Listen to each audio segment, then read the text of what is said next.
I'm Mark Miezinski. I'm 29 years old, and I'm going blind. I was born with a genetic mutation to my ABCA4 gene, which caused cone rod dystrophy, which is a form of macular degeneration. We didn't know initially. We found out when I was in kindergarten, and they make you do the vision test where you have to say if the red dot is inside or outside of the box.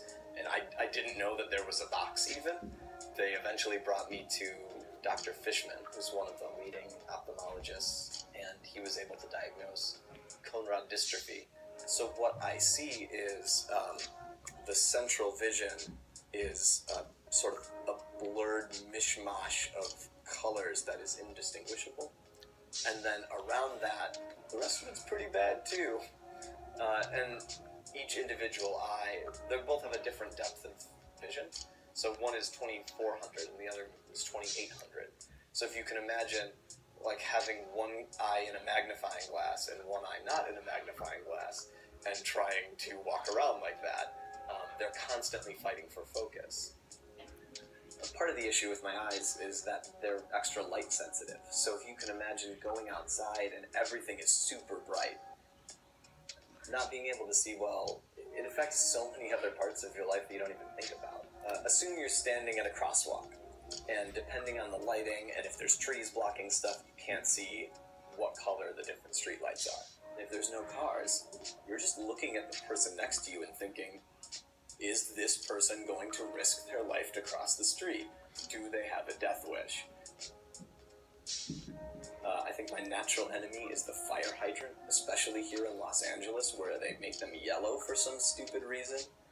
Sometimes it's hard to tell the difference between the lotion and the conditioner at a hotel. The most common thing I get nowadays are people asking me if I'm smelling my phone. So I've got the text size as large as it can go. So for me to read it, I have to do something like this.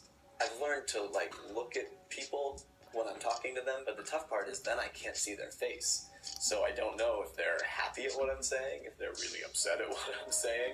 I have to guess based on their intonation, or I have to find some excuse to look at a poster over there so that I can get them into my periphery and get a better sense of what's going on. I think it's also given me a weird perspective, I know there's lots of things I can't do, so I can just let them go. There's lots of things in everyone's life that are negative or that prevent them from doing something they might want to do. And some of those things you can fix with hard work and by having other people help you, and some of those things you can't. In the end, I don't know, I wouldn't have the friends that I have, I wouldn't have the same relationship with my family. I guess I'd rather have me the way that I am than have great eyesight and the chance of not having all of these things I have right now that I love.